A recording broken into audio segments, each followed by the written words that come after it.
Buenas tardes a todos ustedes. O días o noches o cuando vayan a ver esto.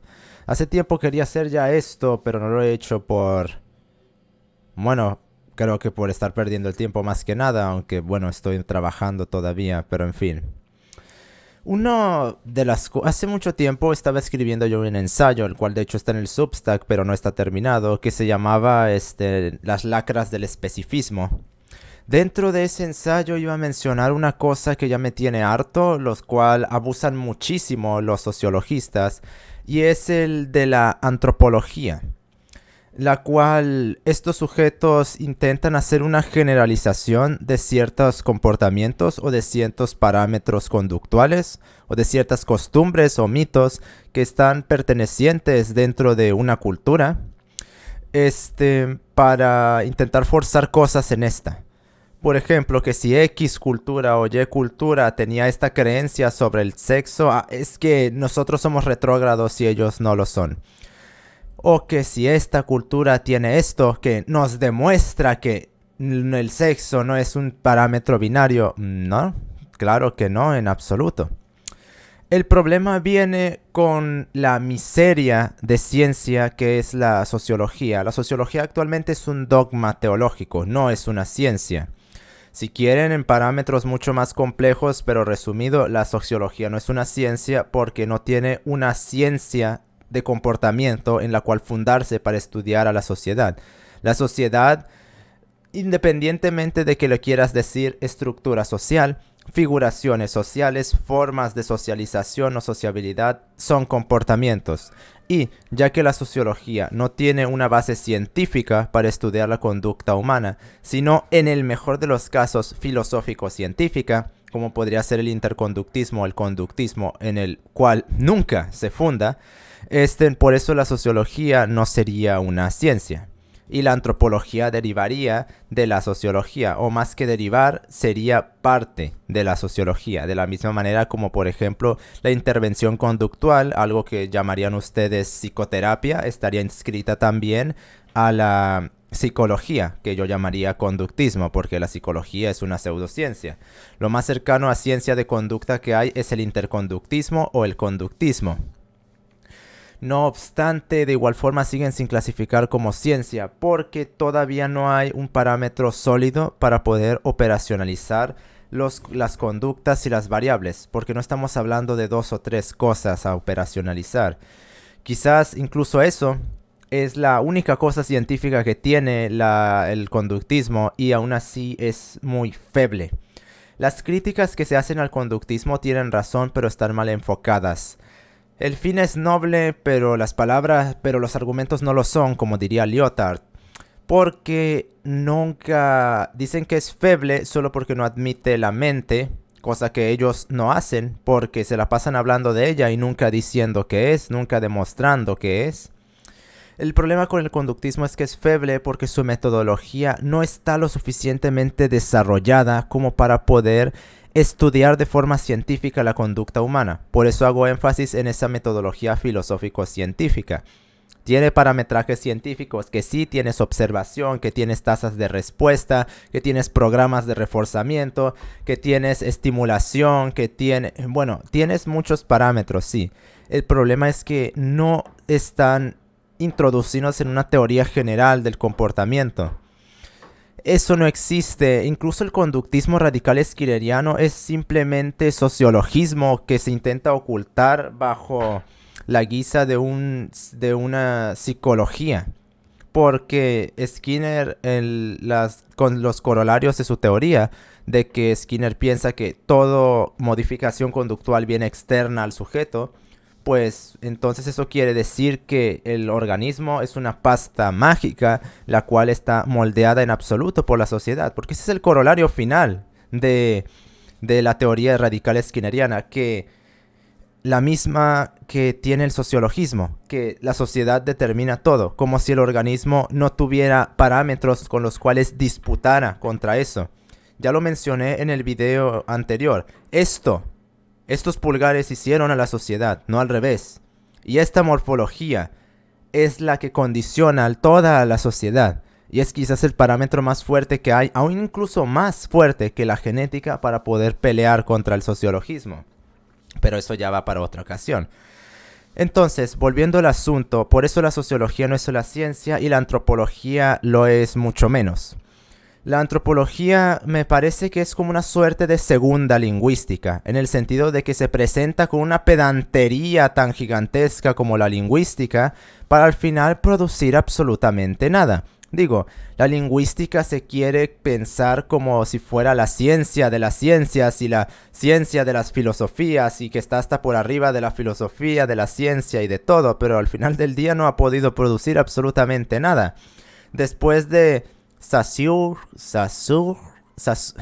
Ferdinand de Saussure, lo siento, no puedo pronunciar bien el francés, o de Charles Sanders Peirce, la lingüística se volvió en un ejercicio de autofelaciones indetenibles gracias a Wittgenstein.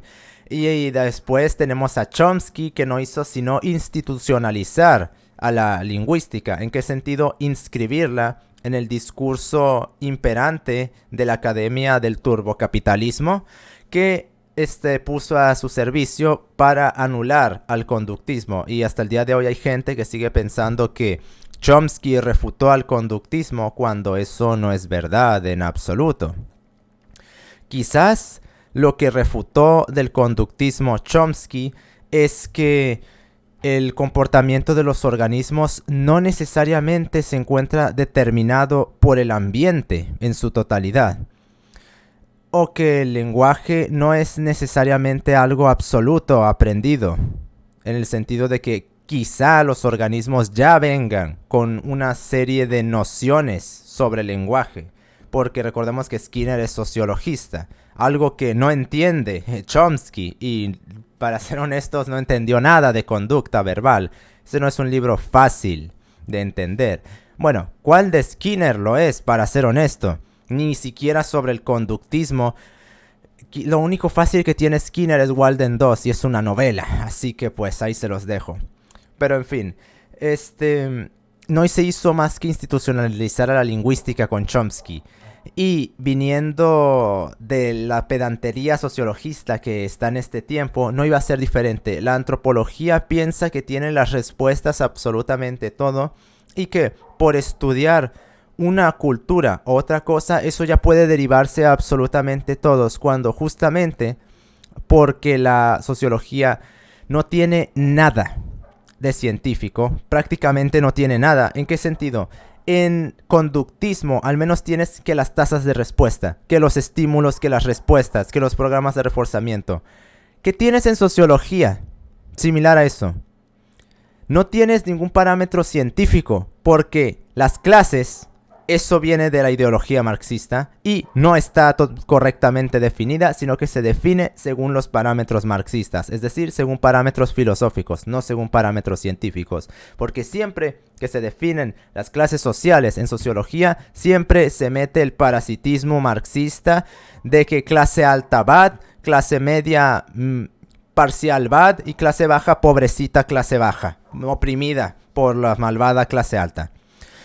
¿Qué más tienes? Que las estructuras sociales siempre se mete el discurso Foucaultiano marxista de que malvadas estructuras sociales patriarcales, y te metemos la interseccionalidad ahí, hasta adentro. El problema con la sociología es que no se molesta en desarrollar y sacar de la filosofía sus términos, por lo cual toda esa porquería que ha venido de sociología después de Durkheim, mira, ya habría que tomarla y lanzarla donde pertenece, que es a la basura, y retomar desde Durkheim, que es lo único realmente de científico que tiene la sociología, y ni siquiera se puede catalogar como científico porque no está bien desarrollado, y empezar desde ahí otra vez. Porque después de Durkheim se empezó a descarrilar, y aún en él empezó a descarrilarse todo a un festival de ideologías marxistas que siempre buscaban meter y hacer un adecuacionismo tético-praxial entre la ideología marxista y la sociología para forzar sus delusiones bandoleristas justicieristas de querer cambiar a la sociedad. otro problema que tiene la sociología. No, que ya habría que empezar a decirle a los sociólogos, no vas a cambiar ni vas a salvar a la maldita sociedad. Ese no es tu trabajo es estudiarla, no modificar, no cambiar todo y creerte el transgresor para que termines siendo la puta de los capitalistas. Habría que sacar ya ese justicierismo sociologista de que el sociólogo tiene una especie de obligación moral de modificar todo, y esa modificación siempre en consonancia con el marxismo. Entonces, retomando a Durkheim, ¿por qué tiene esto de científico? Durkheim hizo una clasificación que ni él mismo desarrolló bien, porque estaba más centrado en decir que la sociología era la ciencia superior que en de hecho desarrollarla como ciencia. Al menos tomó unos parámetros, los hechos sociales, un modelo de investigación. Bien, pero me quiero concentrar en la parte de las especies y los tipos sociales que el sujeto no desarrolla. Sí, te da ciertas delimitaciones, pero no las desarrolla bien y no te dice cómo están delimitadas las especies y los tipos sociales. Pues bueno, quiero retomar eso como una disputación hacia la sociología. Las especies sociales se pueden catalogar como los distintos tipos de sociedades que existen. Así es como él lo determina en las reglas del método sociológico. Pero nunca se molesta en decir qué es lo que distingue a esas especies sociales de unas de otras. Porque sí, está la sociedad como un entramado de sistemas conductuales. Pero también está las sociedades en el sentido de que presentan una clasificación, son una pluralidad pero pertenecen a un mismo sistema. De la misma forma que existe la ciencia, como hay ciencias en el sentido de pluralidad derivativa del entramado de ciencia como operatividad nuclear. Entonces, ya que él nunca se molesta en determinar qué rayos es una especie social, en un sentido más profundo, qué es lo que la determina, me gustaría retomar eso y clasificarlo con la tecnología. Podemos clasificar a la especie social como un tipo de sociedad en la cual se desarrolla con un nivel tecnológico en específico. Es decir, la sociedad primitivista que no ha desarrollado una tecnología muy avanzada, apenas está modificando su entorno, la tribalista en el que pertenece la cultura, y ahorita vamos a ir a eso, la medievalista, feudalista, imperialista, esa clase de determinaciones de sociedades, las cuales encasillarían a la sociedad, a las especies sociales según el tipo de desarrollo tecnológico que éstas tengan. Bueno, eso ya quedó claro. Una especie social es un tipo de sociedad en el cual se desarrolla un nivel tecnológico en específico. Ahora bien, dentro de las especies sociales a su vez habría un tipo social, porque sí, tienes por ejemplo, las sociedades tecnologizadas, ultra hiper tecnologizadas como la de nuestro tiempo. Pero a su vez dentro de esas sociedades hay otra clasificación, y aquí me gustaría retomar lo que desarrolló Auguste Comte de los ¿cómo se llamaba? De los estadios sociales, es decir, de los estadios evolutivos de la sociedad, pero no de la manera en la que él lo hace, porque como bien dice Miguel de Unamuno, suelen manifestarse los tres al mismo tiempo, ya saben, de la sociedad metafísica, religiosa y después positiva. Esa clasificación no me agrada mucho, pero sirve como fundamento a lo que quiero establecer. El tipo social implicaría una clase de sociedad que dentro de una especie determinada presenta un desarrollo pensamental epistémico específico. ¿Qué rayos significa esto? Que dentro de esa sociedad las formas de pensamiento presentan una determinada forma debido al nivel del desarrollo del conocimiento que tienen. Por ejemplo, cuando Francis Bacon en 1600 te habla citando la Biblia e intentando fundamentar el método científico con la religión, ahí estamos hablando de un estadio epistémico distinto a que, por ejemplo, en este tiempo queramos reducirlo todo a que la ciencia esto, la ciencia lo otro. A eso es a lo que me referiría. Y podemos hacer 3 clasificaciones. Para hacerlo simple, podemos hacer la sociedad metafísica, que es la que en donde existe la cultura, donde se está fundamentando apenas las investigaciones de la realidad. Después la religiosa, en la cual existe ya un desarrollo conocimiental lo suficientemente grande como para que haya avances tecnológicos, pero a su vez el pensamiento religioso sea ponderante, porque recordemos que en la antigua Grecia, si bien había una devoción religiosa, no lo era como se manifestaba en el siglo XIII, en el siglo XII, en el siglo XI, en el siglo XIV, porque era más bien eso los dioses para los griegos estaban manifestados de forma distinta que el dios para el dios católico, el dios cristiano, para el caballero medieval del siglo XIV. Cuando el griego te decía por Zeus, y admitía a los dioses y les servía, él lo hacía como no temiéndoles, casi como si pensase que estuvieran, si bien no a su mismo nivel, no envidiándoles nada. En cambio, el pensamiento religioso del caballero del siglo XIV era una devoción de servilismo, esto no entendido en un término negativo, y a su vez casi de temor y de respeto hacia los dioses, y un respeto más derivado de miedo debido a su poder. Y en este caso habría que hablar de Dios, porque pues estamos hablando de cristianismo. O también podría estudiarse y derivarse esto según si haya deidades o una deidad nada más en el tipo social presente. Y después de eso podremos establecer la sociedad tecnológica. No quisiera llamarla la sociedad positiva porque eso tiene connotaciones como si nos quisiéramos creer que estamos por arriba del resto.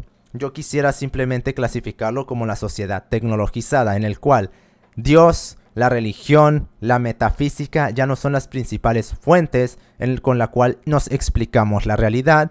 A partir de este punto ya no existe la cultura a escala societal, sino que existen remanentes culturales, los cuales operan a escalas muy pequeñas. A diferencia de lo que piensa el parásito marxista, la cultura no es lo que hace Bad Bunny y no es lo que hace McDonald's. La cultura es lo que hace la religión, lo que hace la filosofía, entendida como escolástica, así sea camuflada, como estaba en Platón, y lo que hace la religión, pues. Eso es la cultura, los mitos fundacionales, las creencias, no simplemente decir que tenemos. ¿Cuál es el mito fundacional de este tiempo? No tenemos ningún mito fundacional, no creemos en ellos, nos parecen absurdos a todos. Sí, nosotros decimos que al primer día Dios creó la luz, Dios creó el universo. Nos parece estúpido eso. Para el caballero del siglo XIV era axiomático. Ni siquiera le pasaba por la cabeza cuestionarlo. Para él esa era su maldita ontología. Para él eso era lo que tenía hipostasiado. Eso es un pensamiento cultural. El pensamiento que nosotros tenemos no quiero usar la estupidez postcultural, porque eso de post, neo, meta y basura esa solo contamina el lenguaje. No sirve para designar absolutamente nada. Es un subterfugio para designar algo que pertenece a una misma cosa y que se hace pasar como que no pertenece a esa misma cosa. Es ridículo hablar de post-freudianos, pues simplemente clasifícalo como lo que es y no lo quieras meter como que es freudiano y a la vez no. O por ejemplo, post-capitalistas. Las sociedades siguen siendo capitalistas. No son post, ni lo han superado, ni siquiera están en una fase de transición a ello. Eso es ridículo. Por eso, no hay cultura directamente. No de sociedad postcultura. No hay cultura y punto. En esta fase tecnológica. Quizás en el futuro vayan a desarrollarse más categorías, pero quiero establecer algo simple. ¿De acuerdo? Entonces, tipos sociales, especies sociales. Ok, ¿para qué sirve esta clasificación? Justamente para algo que el propio Durkheim dijo después de establecer estas dos categorías. Que parámetros conductuales establecidos en tipos sociales específicos, en especies sociales específicos. Y quiero que se escuche muy bien esto. No son generalizables a todas las malditas especies o tipos sociales. Y eso es algo que parecen no entender los antropologistas cuando te dicen que porque la tribu perdida del medio del bosque del norte de las estepas indosibéricas piensan que hay 84 sexos debido a que los correlacionan con 84 deidades que usan las estrellas para representarlas, no significa que porque en esta especie social y en ese tipo social en específico exista eso lo podamos generalizar a todos. Primero, porque al ser una especie social distinta está configurada de tal manera en la cual se presentan distintas formas de pensar y distintas ontologías que uno puede llamarse tan religioso en estos tiempos como quiera, pero la especie y el tipo social en el que estamos actualmente no permiten ese pensamiento como si lo permitían en el siglo XIV, porque las investigaciones y los avances o las manifestaciones, mejor dicho, tecnológicas que tenemos en este tiempo han anulado esa capacidad de poder ver la sociedad, ver el mundo como lo hacían en el pasado. Cuando al caballero medieval del siglo XIV el cristianismo era el aire que respiraba su alma, eso es válido porque había una cultura ahí. En estos tiempos no tenemos acceso a ello, por lo cual pensar que porque esa tribu pensaba de esa forma, estando en una especie y tipo social distintos, podemos generalizarlo a esto, no se puede, porque esa forma de pensar es una forma de pensar, no quisiera catalogarla como primitiva, porque, bueno, será tan primitiva como uno quiera, pero da esperanza al menos. Los dioses moran junto con nosotros todavía. ¿Quién mora con nosotros? No mora nadie con nosotros. Quieren ponerme a Marx como Dios. Me quieren imponer a Marx como Dios. Y si yo tengo Dios, no es hombre y no mora entre los hombres. Algo que se ha olvidado la sociología. Y no solo la sociología, todos prácticamente. Todo cuanto quiera se llamar pensador, parece que se ha olvidado que Dios no mora entre los hombres y quiere hacer de sus autores dioses. ¿Por qué? Porque quiere justificar un sistema de pensamiento, una ideología para aplicarla a escala societal, solo porque le beneficia, ya sea en el activismo fetichista que oculta de altruismo o solo porque tiene una disputación infundamentada con el sistema social actual. Y que tengas 5000 autores que cites no quiere decir que tengas fundamentos para estar justificando lo que estás diciendo. Así que, porque una cultura, una sociedad en específico diga una cosa, haga una cosa o exhiba una cosa o un comportamiento o una serie de comportamientos, primero que nada, no demuestran en absoluto que sea de esa forma, porque son formas de pensar distintas por estar introducidos en especies y tipos sociales distintos. Y dos, no implica que tengamos que aceptarlo, justamente porque esa sociedad no ha desarrolladose lo suficiente como para poder justificar lo que está diciendo. Que por ejemplo, para los algonquinos, el Wendigo de hecho exista y sirva como mecanismo de control social para evitar el canibalismo en las épocas duras del invierno, no significa que porque eso exista y porque para ellos eso exista, tengamos que nosotros aceptarlo como tan acomodaticiamente nos quieren imponer los parasitarios antropologistas de tercera, como ese ente de Boas que en su vida escuchó de algo llamado operacionalización, que oponerse al evolucionismo cultural es una estupidez, que si bien no acepto las tesis radicales que dicen que la biología determina todos los movimientos societales, tampoco voy a aceptar los antropologismos que me dicen que todo ocurre por interacciones sociales, cuando los organismos no son ideas. Los organismos son hombres y los hombres están hechos de biología y están hechos de química y de física y de conducta, porque tal parece que el debate solo oscila entre biología o sociología. ¿Y la conducta qué? como si no tuviéramos nosotros parámetros exclusivamente conductuales que también limitasen ambas. Entonces, lo que no entienden estos sujetos es que porque interpreten una tipo o una especie social de una forma algo, no significa que demuestren absolutamente nada. Y justamente lo único que demuestran es que están en un tipo y una especie social distinta. Aún dentro de mismas especies sociales pueden desatarse distintos tipos sociales. Por ejemplo, el nacionalsocialismo es quizás un ejemplo perfecto de esto, algo que no se está estudiando con la seriedad que debería, porque todo deriva en mis pobrecitos judíos. Ha habido genocidios a lo largo de toda la historia de la humanidad, y qué curioso que tal parece que los únicos que nos deban importar sean los genocidios que ocurren contra los judíos. Como si no hubiera habido, por ejemplo, los kulaks, por ejemplo, las purgas de los jeremes rojos. ¿Por qué esos supuestos 6 millones son los únicos que nos deberían de importar? ¿Por qué no nos lo avientan en la cara como si fuera un único genocidio que hubiese pasado?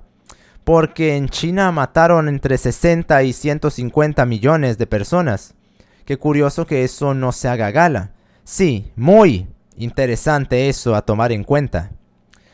¿Y por qué digo esto? Porque el nacionalsocialismo implicó dentro de una especie social tecnologizada una cultura. Eso fue una anomalía de un tamaño tan gigantesco que es casi hasta insultante que no se esté estudiando esto de forma seria, porque siempre se quiere meter es que los malvados alemanes y los pobrecitos judíos, como si eso tuviese que impedir que se estudie correctamente qué demonios pasó ahí para que se pudiese desatar una maldita cultura en una sociedad tecnologizada. Porque si de hecho se descubriese por qué rayos pasó eso, pudiésemos replicarlo en una escala societal, en una sociedad de este tipo, en una sociedad de esta especie, y tener un pensamiento cultural en conjunción con tecnología, y ello implicaría que pueda haber una cultura junto con la tecnología, y que la tecnología no necesariamente implicaría por fuerza que anulase la cultura. Pero como no se está estudiando esto de una forma debida, entonces tenemos que conformarnos con pobrecitos judíos, pobrecitos, como si no hubiera otra cosa que recalcar de ese maldito tiempo. Una verdadera desgracia. ¿Por qué? Porque surgió en una especie social en la cual pues estamos inmersos todos actualmente. Una especie social tecnologizada. Ahora ya sería más bien ultra tecnologizada, y todavía se puede desarrollar más eso, pero el punto es que podría ser, y eso es interesante para estudiar. En fin, estos serían mis argumentos disputacionales contra la antropología y contra esos niñitos como el estúpido de Café Kioto o Quetzal, por ejemplo, que les encanta citar a antropólogos como si fueran la panacea sagrada que nos vino a salvar, diciendo que como una tribu perdida en medio de la nada piensa que había 3 sexos, entonces eso es obligatoriamente algo que tenemos que aceptar todos, como si no pudiéramos disputar eso, y como si ellos no interpretasen ese tercer sexo desde una especie social en la cual existe la cultura, o un tipo social en el cual existe la cultura, y esa cultura implica una visión metafísica, religiosa, escolástica de la realidad. De la misma manera, por ejemplo, que el Wendigo es una entidad metafísica, la cual se antropomorfiza en cierta manera como mecanismo de control social, y que tiene una explicación venida de mitología, que es básicamente de una especie de teología. Entonces, porque existe el Wendigo para ellos, ¿lo tengo que aceptar yo? Porque eso es lo que me estás diciendo entonces, que porque como existe en un tipo social cualquier cosa, tenemos que aceptar todo. Entonces, como los Inuit se estrangulan unos a otros, y de ahí vino el masoquismo, bueno, al menos la asfixia erótica. Entonces ya tengo que aceptar eso. No, pues no funciona así, mister. Y ya va siendo hora de ponerle un alto a la antropología, haciendo de la sociología una ciencia, para que déjese de estar produciendo tanta porquería fundamentada en parásitos como boas o en cualquier ente parasitario marxista que quiera imponer su basofia antropologista cuando eso no vale más que para vacua ideología.